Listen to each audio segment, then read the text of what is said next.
Thank you everybody for being here tonight. Really excited to talk to you all about this project, and I'm really excited that we're able to get these people together. So what is this event, right? Aside from it being many things from many different organizations, it happens to be the launch of SITREP, also happens to be Beyond Ground. What does Beyond Ground mean? So architecture typically, you look at ground condition pretty basic. You have a civil engineer take a look at the ground, and you go from there. You begin to look back in time, and when did people start looking at the ground differently? You go back to the futurist in Milan, right? What did they do? You started looking at architecture, started looking at art, creative disciplines in general, and society. They started producing beautiful paintings, beautiful drawings. That's how the ideas lived. Fast forward 50, 60 years. You begin to have groups like Archigram in the 1960s produce these proposals that were beautiful. They're utopian. These kind of great ideas of society with these little living capsule everybody is in, mobile city, all these things. The thing is, those didn't get realized. Unfortunately, at that period in time, that's how they lived. So anyway, Beyond Ground, now we're at a period in time where these projects can actually live. A great example being Plus Pool, as these guys are making a big push with their second Kickstarter campaign to actually get that pool built. Is it a crazy idea? Yeah. Is it something that's actually feasible right now in 2013? Absolutely. And I'd like to show you another project that, is it a crazy idea? Yeah. Is it necessary and needed right now? Yes. And I'd like for you to be the judge if you think it's something that can actually go all the way. So I'd like to now tell you a little bit about Terra projects. I have a short video I'd like to show you guys, and then from that I'm going to unpack it and begin to talk a little bit more.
So this is Swiss Camp.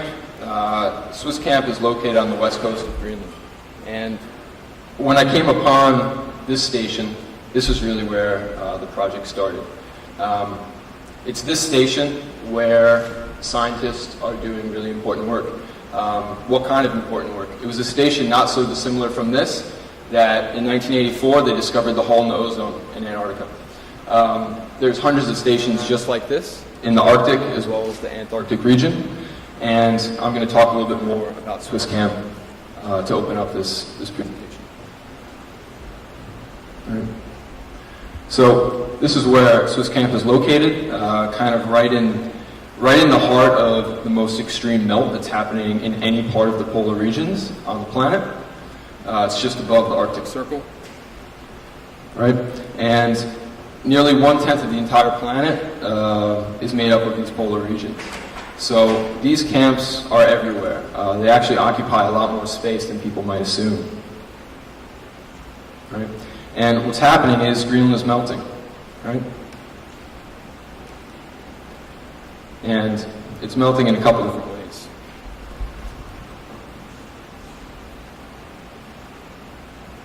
Right?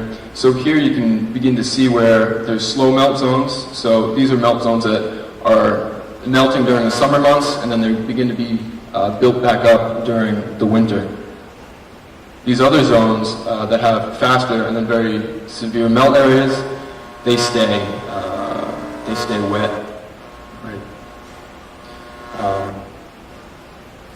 As time has progressed, the melt season is getting longer and longer.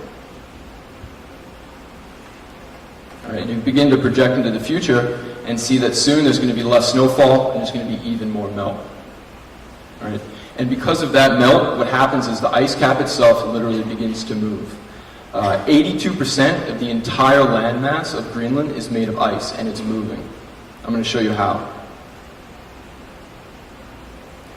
Because the meltwater is more dense than the ice, it begins to sink to the bottom. Right? And what happens is it begins to alleviate the friction from the ice to the underlying bedrock, and the ice cap begins to move.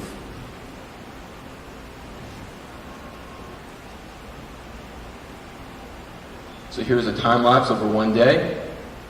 The ice is moving between 60 and 80 feet every day. On the west coast of Greenland, there's the Jakobshavn Glacier. It's one of the most active glaciers in the world. And this is why there's scientists there. You could look at scientists as kind of doctors of, you want to say doctors of the earth, kind of, it sounds kind of big and a little silly, but it's kind of true. They're trying to figure out what's going on. And sometimes they just hit upon really big things. All right? So this is Swiss camp. That dilapidated picture you saw before, that's also Swiss camp. This is how it looks on a nice day during the winter. And this is another day during the summer. So I'm going to go back for a moment. You can see the difference, right? You see the snowfall, you see the melt. Now, you see these pylons going down into the ice. That's a great way to build if you're digging into soil, right? On ice, not so much. So the methods that these scientists are forced to employ don't actually work, which is really a shame. A real kind of uninvestigated area for architecture. All right, so this is just kind of showing you begin to have the snow of that melt condition.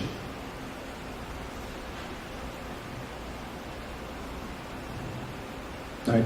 So again, this is Swiss camp. This is what it looked like in 2012. So this guy in the top left, that's Conrad Steffen. He runs Swiss camp. I've had an open conversation with him, great emails back and forth, conversations on the phone, since I started this project 3 years ago. And he's, basically told me what's wrong with the camp, what they need, and it's been a privilege to be able to really cater to that and design something that suits his needs.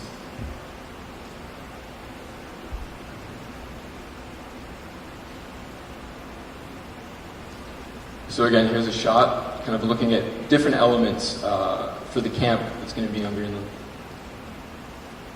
I'm going to start to unpack this in a moment.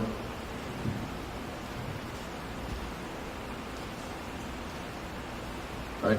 So looking at this first element, so this is 7 units put together. So what can you do within these 7 units that are now in Greenland, right? So you begin to break them up. One thing that they really need is to be able to have food there that they can grow. So having a greenhouse space, you can begin to grow your own fruit and vegetables, and it's going to save a lot of money as well as a lot of time and energy.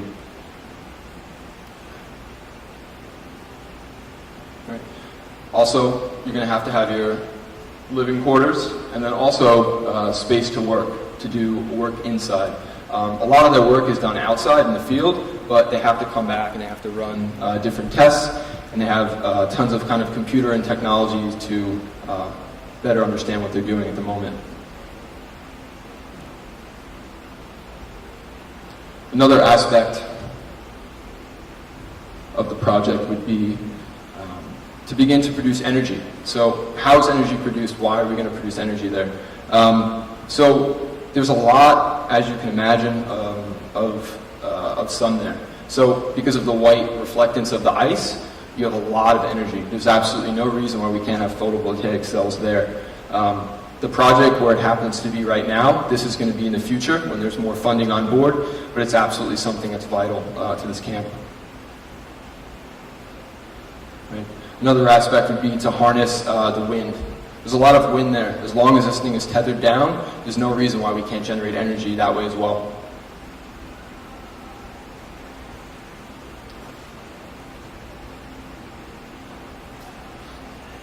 And lastly, begin to look at existing infrastructure.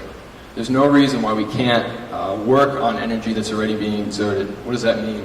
There's a C-130 that flies over there every single year, and they're bringing scientists, they're bringing supplies, and using that as a design parameter, it makes it that much easier to implement these.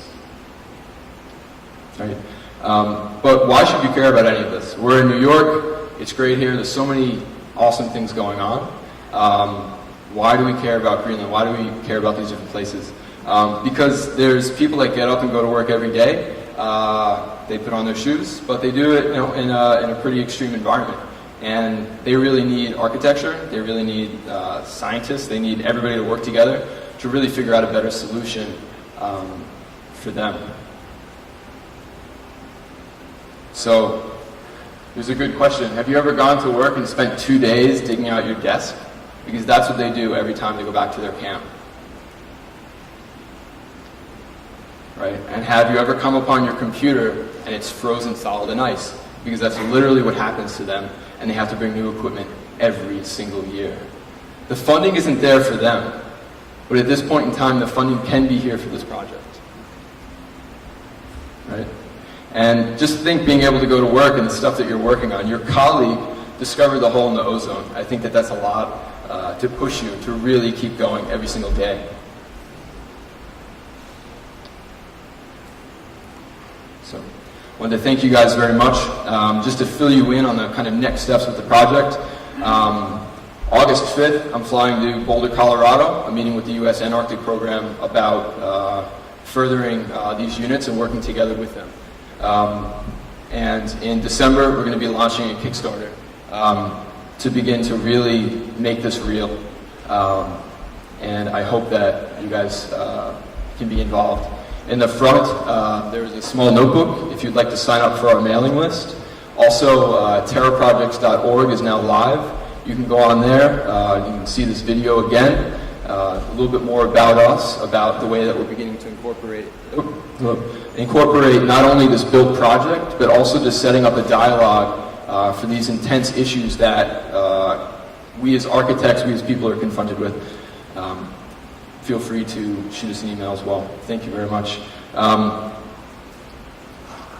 Thank you.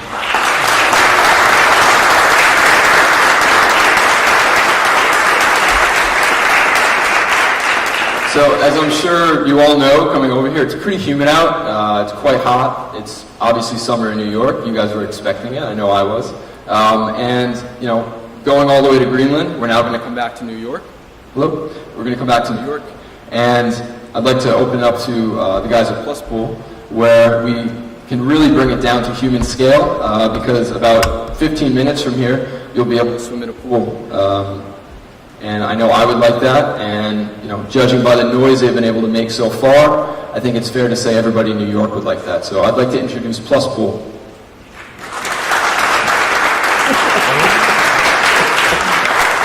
Hey guys. My name is Archie Lee Coates IV. A while ago, 10 years ago, I met this guy right here, Jeff Franklin, who's standing over there. He's my best friend in the world. Met in architecture school, studying things together that we were interested in. We got really excited about the possibility of doing anything and everything with design and not being limited to one type of practice. We have an amazing business model for our design office. 50% clients and 50% whatever we want to do. Typical design offices function in this way. A client comes to you with a stack of cash, sometimes a very small stack of cash, and they have an idea about something they want you to produce, and that's fun and it's exciting, and you work all the way to launching that idea. That 50% of whatever we do, we just kind of take that client portion and we tack it on to the end, and we start with the concept. So everything in our office sort of starts with a conversation or something that seems exciting to us, or yeah, just exciting. And so everything, I'm just waiting for like the roof to collapse or something at this point. So everything we think about is about this. This was actually a woman that was arguing in the comment board of DiscoveryMagazine.com with another guy about whether or not we're wasting our money to go to Mars, which we're obviously not. And our office is the same. We started PlayLab, we incorporated PlayLab in the state of New York in 2008. And that's when this guy, Dong Ping Wong, started his office, which is an architecture office here in New York City called Family, New York. Dong grew up in San Diego, California, surfing every day. He really likes burritos, as do we. And the way that he approaches design is similar, right? He doesn't really think that there's a glass ceiling, and he wants to try things. So he was looking at the East River coming from California as this kind of weird barrier between Brooklyn and Manhattan. As Michael Bloomberg calls it, the sixth borough, which hasn't really fully caught on to the rest of New York yet, is incredibly polluted river, which isn't actually so bad once you start studying it. But the general feeling from New Yorkers is that they would never consider jumping in it on a hot summer day, which he thought might be a good idea to change. As far back as 1870, and leading up to 1890, there were as many as 15 floating bathhouses around the tip of Manhattan and all the way up the east and the west side. These were places for people to be social and for people to clean themselves. But as the water became less clean, the human beings couldn't get clean. And so those things went away by 1936. There's this awesome thing that's happening in New York right now, which is the ability for a couple of people to get together and imagine the future of a public space and propose taking it back over and giving it back to the public. The High Line is one of the greatest examples of that. And the way that they did it was that they looked at something that everybody else thought of as bad, and they made something rad out of it. In 2010, we got together, and Dong's main idea was that we could swim in this river by building a pool in it that filtered the water of the river. So we spent a month together proposing this idea, a floating pool in New York for everyone. It was the middle of the recession. We didn't have all the projects we wanted to have, which is okay because we're young.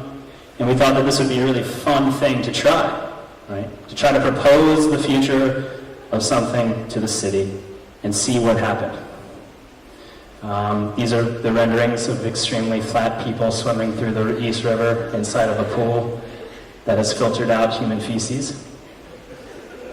The design of the pool is pretty simple. The idea was that we could design a pool for everybody. So there were four pools designed: a pool for lap swimming, a pool for sports, a pool for lounging, and a pool for children. And we just stuck them together in the shape of a plus. The pool could be closed off on either wing for lap swimming, or it could be open for free for all. One way that we really showed the project in the very beginning was this idea that it was related to the city in the sense that it was the average size of a New York City intersection, that you could actually, as space in New York City became hard to come by, that you could just kind of carve out that diagram and drop it into the river. We also described the project as a giant strainer floating in the river with a weird hand. The idea was crazy, and we knew that, but it was really exciting. It was an impossible idea, just as the broken bridge, which I had showed you was an impossible idea to the city. When John Roebling proposed to build 2 towers that were the tallest structures in Brooklyn at the time and build a suspension bridge between the 2 boroughs. And that worked. A lot of people died, but it worked.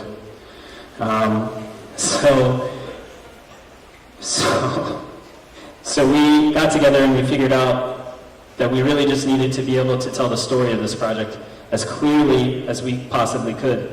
And we brought it all back to the idea that this pool could make everything better, right? Very simply. It can make the river better, it can make Bloomberg's 2030 plan better, it can make your family better, because you could have a place to go and swim in the river and have this very surreal experience. So I plus New York, plus shaped ice cream sandwiches, plus shaped burgers, and that. The way that we went about it was pretty simple. We built a website, we made a book, and we made a poster that said we needed a lot of things because we knew that we weren't capable of making something like this happen. So we called for marine architects, civil engineers, environmental engineers, environmentalists, conservationists, and we asked them to call us, and we sent the newspaper and magazine, the book and the website out to the very limited amount of people that we knew, and we hoped for a call. But really at the time it was just a lark. It was just kind of, this was really fun to do, and it was fun to get excited about an idea like this, so we sent it out into the world to see what would happen. Within the first 2 weeks, we had gotten an incredible amount of feedback online through press and blogs and media, something that we didn't expect at all, but people liked the idea of swimming in the river. I think the majority of people, we found out much later, had no idea that the pool actually filtered the water of the river that it floated in. They just thought that that was cool, that they could swim in the river, which is fine. That second week we launched the project, which was in June of 2010, we got a call from Craig Koval, who is the principal of the New York office of Arup. And that's not somebody we would ever imagine talking to so early on in the beginning of our design office. But he offered to take us out to lunch, and then at lunch he told us that Arup had some funds globally that they could apply for grants internally and study these sort of projects, which was a dream come true. It was a miracle, and we thought he was joking. But then we spent the next 6 months with Arup studying the feasibility of a floating pool in the East River that filtered out human feces. And the result of 6 months of that was that it was completely feasible. And at the end of that 6 months, we had to figure out what to do because it was a really exciting project, and a lot of people wanted it to happen, and we wanted it to happen, but we had no idea how to begin because we had never built something like that, and we had never dreamed about building something like that. So we went to Kickstarter and we tried to bite off the smallest piece that we could possibly bite off, which was the first part of the filtration system, right? The filtration system is in 3 parts, a primary, a secondary screening layer, and then a disinfection layer. And the primary layer, which we had studied with Arup, was fairly simple. And for 25 grand, we figured out that we could test it. And Brooklyn Bridge Park was good enough to agree to give us a space on the end of a pier and test the water for a few weeks. So we went to Kickstarter, and we raised 25 grand in 6 days. And then at the end of the 30 days, we had 41 grand to play with. This is Wes, who started interning with the project then, and little did he know as an architect that he was going to be testing water all day, every day in the middle of the summer. So you can see here, it's this testing tank, and here are these cartridge membranes that slide in the testing tank there, and we tested a variety of materials, 19 different parameters over 8 weeks, to try to see what the best case scenario was to filter it out. This was our office that we dropped in at Brooklyn Bridge Park. It was hot.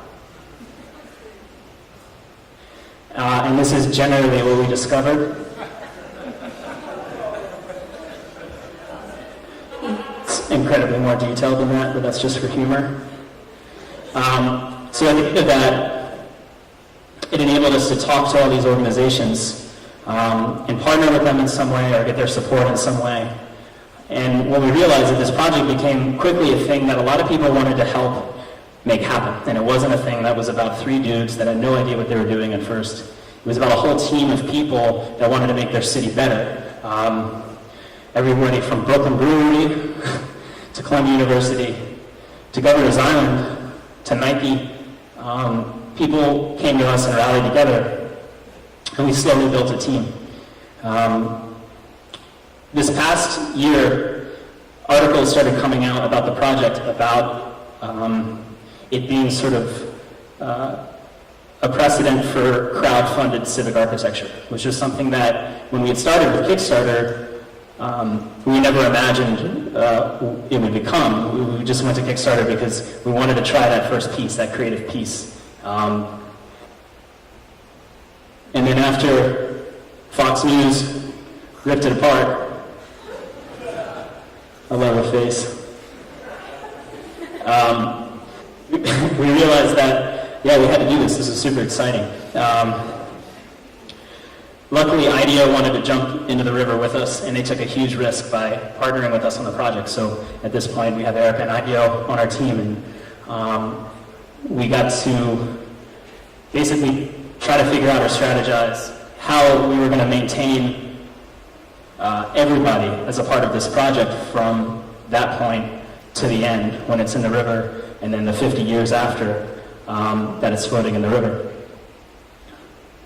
And we decided that the most exciting way to make this project happen was to be able to break it into small pieces and basically make it tangible, make the future reality of this thing tangible to the people now that want it to happen. So we simply broke it down into its most common element, which was the tile. There are 70,000 4x12 tiles on the future Pulse Pool.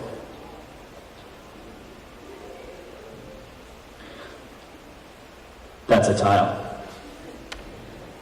So we got really excited by the idea that you could actually own a piece of the pool, that you could actually reserve a piece of the project for yourself, and that surreal experience of actually swimming in the river for the first time, knowing that that would start a fire for the future of the river being clean. That if the people that wanted it to happen, that helped to make it happen, could have their name on it, that it would be even more surreal. So we launched a Kickstarter campaign 20 days ago to raise $250,000 to test the entire filtration system in situ in the East River. So all 3 layers of that filtration system. This I screenshotted a few hours ago, and we have 10 days left. And it's an incredible, exciting thing because 1,622 people want their name on a project that 3 years ago was just an idea between 3 dudes at a coffee shop.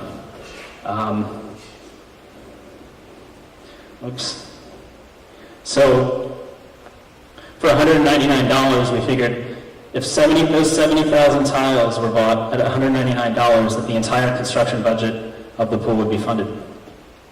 So through Kickstarter, we enabled a bunch of different ways to get your name on the pool.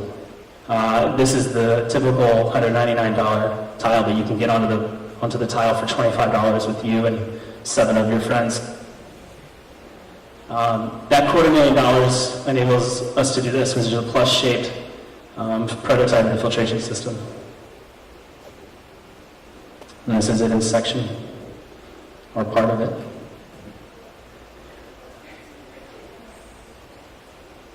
At night.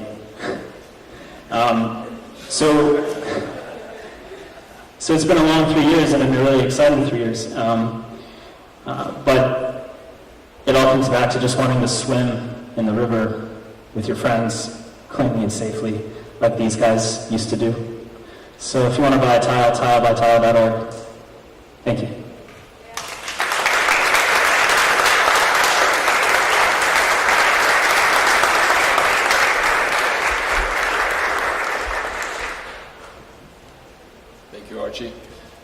So, yeah, I mean, those are the presentations. You guys feel free to walk around. There's more wine in the back.